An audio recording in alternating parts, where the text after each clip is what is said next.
আমরা যারা লম্বা সময় ছিলাম, আমার মনে আছে যে ওখানে তো আমরা কাজ করে লেখাপড়া করেছি আর কি, ইনকাম করে পড়াশোনা করেছি। আমরা যেহেতু খুব টানাপোড়েনের মধ্যবিত্ত পরিবারের ছেলে, তা আমরা রাতের বেলা বাসায় ফিরে রান্না বান্না করে খাওয়া দাওয়া কাজ টাজ করে 12টা পর্যন্ত অপেক্ষা করতাম। কারণ হচ্ছে ঢাকাতে পত্রিকাগুলো 4টা 5টা 6টা ভোরের সময়টাতে তার অনলাইন ভার্সনটা আপলোড করতো। এই 2003 4 5 সালের কথা বলছি আর কি। এখনকার মতো এত একদম র্যান্ডম ঘন্টায় ঘন্টায় নিউজ আপলোড করার তখন ইয়ে ছিল না আর কি। তো আমরা ওয়েট করতাম আর কি, যে তো রাত 12টা 1টা পর্যন্ত জেগে পত্রিকাগুলো পড়ে টরে, তখন কিন্তু আপনারা ঘুমাচ্ছেন আর কি, আপনারা তখনও ঘুম থেকে ওঠেন নাই। তা আমরা পত্রিকা পড়ে টরে তারপরে ঘুমাতাম আর কি, সকালবেলা কি হইলো বা দেশে আর কি। এরপরে হচ্ছে আমার মনে আছে যে বাংলাদেশের পত্রিকাগুলো যেখানে বিক্রি হয়, যেখানে থাকে, ওখানে আমরা হেঁটে গিয়ে অথবা টিউবে গিয়ে ওই 1 পাউন্ড দিয়ে 1.5 পাউন্ড দিয়ে ওই পত্রিকাগুলো কেনা, সপ্তাহে সপ্তাহে বের হইতো। সারা সপ্তাহের খোঁজ খবর পাওয়া। অনলাইন তখনও খুব অ্যাভেলেবল হয়নি আর কি। প্রবাসের মানুষজন যখনই বাইরে গিয়েছি, এবং প্রবাসের ভাই বোনদের যে কত আবেগ, এই আবেগটা দেশে থাকা মানুষদের ভালোবাসাটা দিয়ে আসলে কম্পেয়ার করা যাবে না। সার্টেনলি দেশের মানুষও দেশকে ভালোবাসেন, কোনো সন্দেহ নাই, কিন্তু এটা একটা ভিন্ন আবেগ আর কি। এবং আমার কাছে মনে হয়েছে যে বাইরে যাবার পরেই আমরা সবাই বুঝতে পেরেছি যে আসলে দেশকে আমরা কত ভালোবাসি, দেশকে আমরা কত মিস করি। প্রত্যেক দিন প্রতিটা ঘটনা কিভাবে আমাদেরকে কষ্ট দেয়। এবং বাংলাদেশে দেখবেন অনেক বড় বড় ঘটনা ঘটে, খুন খারাপি হচ্ছে, আমাদের খুব বেশি গায়ে লাগে না। কিন্তু যারা বাইরে থাকেন, বিশেষ করে পশ্চিমের দেশগুলো, যে দেশগুলোতে সিকিউরিটি অনেক ভালো, সেখানে দেখবেন যে প্রত্যেকটা ঘটনা তাদেরকে খুব আপ্লুত করে। এবং তাদেরকে যেভাবে আপ্লুত করে, ঠিক তাদের ভিতরে প্রচন্ড ভয় শঙ্কাও তৈরি করে। এবং এইটা তাদেরকে বাংলাদেশ নিয়ে ভাবায় যে দেশে আর ফেরা যাবে কিনা, পরিবার ফিরে আসতে পারবে কিনা, ছেলে মেয়েরা ফিরে আসতে পারবে কিনা, এই বিষয়গুলো আছে আর কি। তাই প্রবাসীদের মানে মানে অসংখ্য রকমের অবদান আর কি। এবং আমরা আমাদের দলীয় জায়গা থেকেও সম্ভবত এত পরিমাণ প্রবাসীদেরকে নিয়ে কথা অন্য কোনো রাজনৈতিক দল গত 2-3 বছরে বলে নাই। আমি যে পরিমাণ বলেছি, অথবা আমার দলের প্ল্যাটফর্ম থেকে বলেছি, প্রবাসীদের প্রত্যেকটা সমস্যা, সংকট, ক্রাইসিস, পাসপোর্টের ঝামেলা থেকে শুরু করে প্রত্যেকটা বিষয় নিয়ে কথা বলেছি। আপনারা যারা খোঁজ খবর রাখেন, মাঝখানে আমি মে মাসে মালয়েশিয়াতে গেলাম, সিঙ্গাপুরে গেলাম। সেখানে আপনার বাংলাদেশের যারা হাই কমিশনার আছেন তাদের সাথে দেখা করেছি। মালয়েশিয়াতে যেহেতু আমাদের সৌদি আরবের পরে সবচেয়ে বড় প্রবাসী ভাই বোনরা, কর্মীরা থাকেন ওখানে, 20 লক্ষের বেশি। তো সেখানে হাই কমিশনারের কাছে আমরা স্মারকলিপি দিয়েছি, আমি গিয়েছি আমার টিম সহ, এবং সেখানে আমরা দাবি দেওয়া তুলে ধরেছি। মালয়েশিয়াতে প্রবাসী ভাইদের সাথে অসংখ্যবার মিটিং করেছি, ছোট বড় মোটা দাগে। এবং মিটিং করে দেশে ফিরে এসে ওনাদেরকে কথা দিয়েছিলাম যে আপনাদের দাবিগুলোকে আবার আমরা সরকারের কাছে পৌঁছে দেব। তা আমি ফিরে এসেই মাননীয় পররাষ্ট্র উপদেষ্টা তৌহিদ ভাইয়ের কাছে গেছি, একই দাবি নিয়ে তৌহিদ ভাইকে বলেছি। মালয়েশিয়াতে 2টা প্রভিন্স আছে বেশ দূরে, সেখানে অনেক বাংলাদেশিরা কাজ করেন। আপনারা যারা গেছেন, সিঙ্গাপুরের বর্ডারে জহুর বারু বলে, সেখানে একটা হাই কমিশনের অফিস করা দরকার। এটা আটকে গেছে সামান্য কিছু বিষয় নিয়ে। তো সেটা ওনাকে বললাম, এটা নিয়ে কাজ করা দরকার। প্রবাসী কল্যাণ উপদেষ্টা আসিফ নজরুল স্যার, ওনার কাছে গেলাম, একইভাবে আমরা ইয়ে দিয়েছি, আপনার স্মারকলিপি দিয়েছি, দাবিগুলো তুলে ধরেছি। প্রেসে ব্রিফিং এ প্রচুর প্রবাসীদের স্বার্থ নিয়ে কথা বলছি, এবং কন্টিনিউ বলে যাবো ইনশাআল্লাহ। এই জন্য যুদ্ধের সময় কিন্তু এটা ছিল। আপনার নিউ ইয়র্কে কনসার্ট হয়েছে, ট্রাফালগার স্কোয়ারে প্রতিবাদ সমাবেশ হয়েছে, টাকা তুলেছে, মানে বালতিতে করে করে, চাদরে করে করে আপনার আলতাবালি পার্ক, ব্রিক লেনে, বেতনাম গ্রিনে, এবং আমেরিকাতে নিউ ইয়র্কে জ্যাকসন হাইটে টাকা পয়সা তুলে তুলে বাংলাদেশে পাঠানো হয়েছে। সেই টাকা আসলে চুরি চামারি হয়েছে বেশি আর কি। দেশের মুক্তিযোদ্ধাদের কাজে আসলে খুব বেশি লাগে টাগে নাই আর কি। তখনকার এই যে লুটেরা শ্রেণীরা যারা ছিল, এদের বাচ্চাচারা এগুলো চুরি চামারি করে খায় ফেলছে ম্যাক্সিমাম টাকা।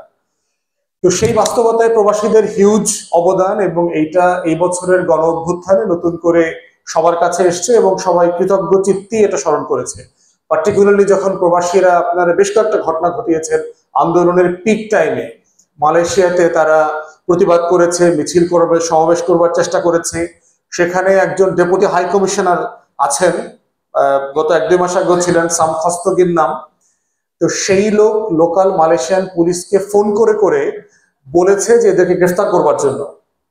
তারা কে কোথায় কাজ করে, তাদের কোম্পানিগুলোকে ফোন করে তাদেরকে চাকরিচ্যুত করা, এক কাপড়ে বাড়িতে পাঠানো, এই কাজগুলো বাংলাদেশি ডেপুটি হাই কমিশনার করেছে সাম দস্তগীর।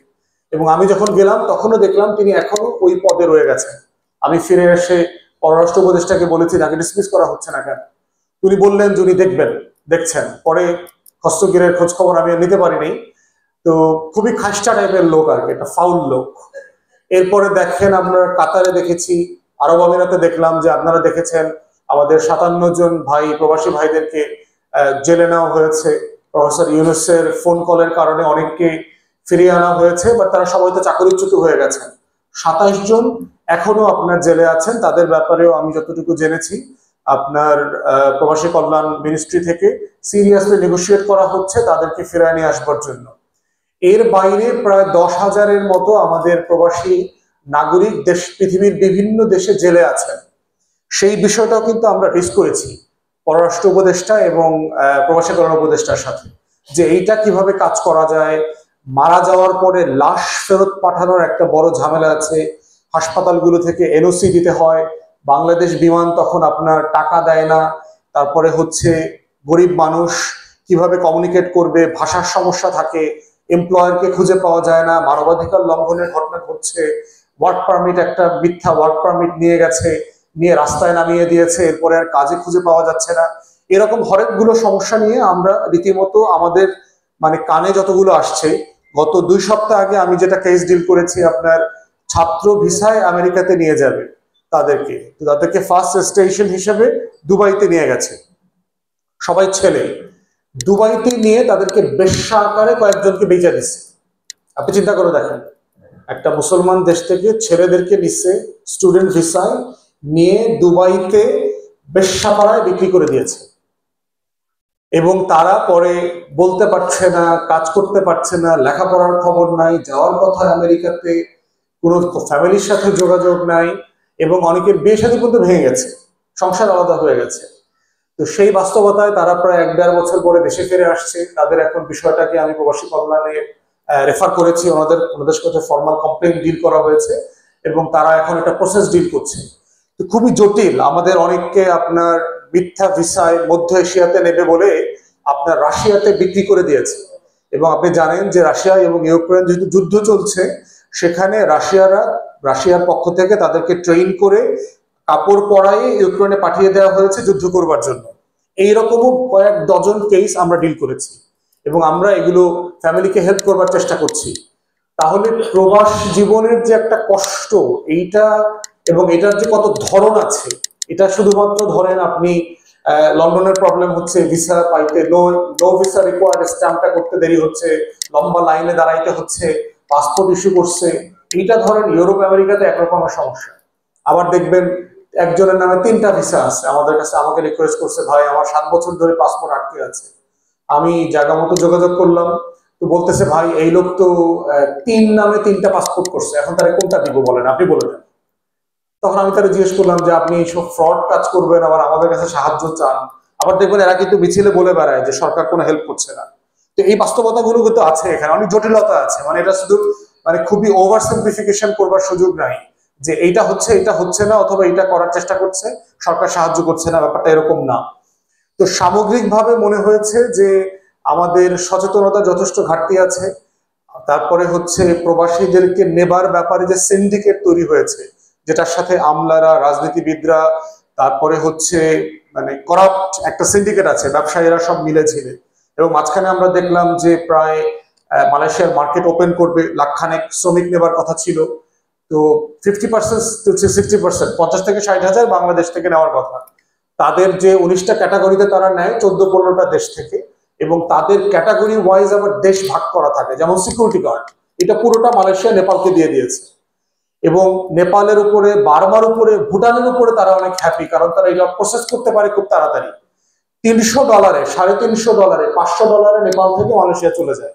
আর বাংলাদেশ থেকে যেতে আপনার 5 লাখ টাকা, 7 লাখ টাকা, 10 লাখ টাকা লাগছে। এবং এটার যে সিন্ডিকেট, করাপশন, আমাদের প্রায় 3,000-3200 এই মানুষ পাঠানোর আদম ব্যবসায়ী আছে। এখন এই প্রসেসটা কি হবে, মানে এই 60,000 লোককে পাঠাবে, এই প্রসেসে বাংলাদেশ একমত হতে পারছে না। এত পাওয়ারফুল সিন্ডিকেট আছে, যে কারণে হচ্ছে দেশ থেকে লোক যেতে পারছে না। আরব আমিরাতে যাওয়ার লোকের যে প্রবলেম আছে সেটা কমপ্লিকেটেড হয়ে গেছে, মার্কেট বন্ধ হয়ে গেছে। তাই জুলাইতে প্রবাসীদের অবদানের জায়গাটা হচ্ছে আমরা বারবার স্মরণ করেছি।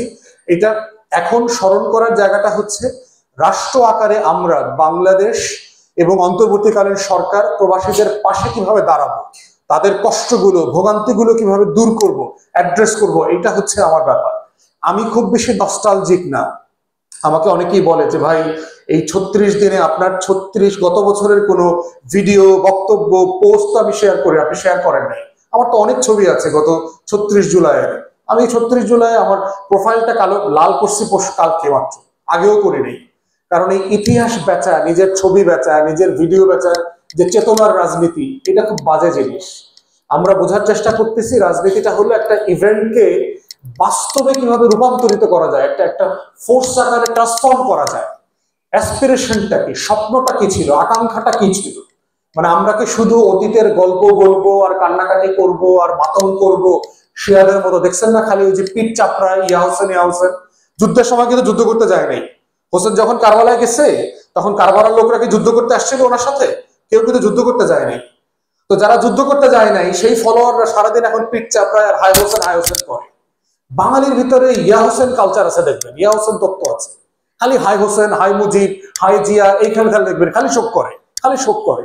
আরে ভাই ওই মানুষগুলো কেন বেঁচে ছিলেন? ওই মানুষগুলো লড়াইটা কি ছিল? ওই মানুষগুলো বেঁচে থাকলে আজকে বাংলাদেশে কি করতেন? ওই মানুষগুলো দেশটাকে কিভাবে গঠন করতে চেয়েছিলেন? ওই মানুষগুলো কেমন রাষ্ট্র চেয়েছিলেন? আমাদের লড়াইটা সেই জায়গাটাতে যায় না। আমরা প্রত্যেকটা ঐতিহাসিক ইভেন্টে ডটে ডটে আটকে যাই চেইনের মতো। এটাকে আমরা সমুদ্রের মতো ওপেন করতে পারছি না যে এখন আমার করণীয়টা কি। সো এই ট্রান্সফরমেশনাল পলিটিক্সটা হচ্ছে 36 জুলাইয়ের রাজনীতি। তো আজকে প্রবাসীদের প্রতি আমাদের কৃতজ্ঞতার জায়গা যেমন আছে, তারা হিস্টোরিক রোল প্লে করেছেন, তাদের অসাধারণ নিঃস্বার্থ দেশপ্রেম আমাদেরকে যেমন মুগ্ধ করেছে, আমাদেরকে আলোড়িত করেছে, এবং ওনাদের সেই দায় দরদের জায়গা থেকে ওনারা যে বাংলাদেশটাকে দেখেন, সেই বাংলাদেশটার জন্য আমাদের লড়াইটা চলছে এবং চলবে। এটাই হচ্ছে আজকের দায় আমাদের। তো আমি লিটন ভাই সহ আয়োজকদেরকে সবাইকে ধন্যবাদ জানাচ্ছি আমাকে দাওয়াত দেওয়ার জন্য। সবাই ভালো থাকবেন। সালামু আলাইকুম।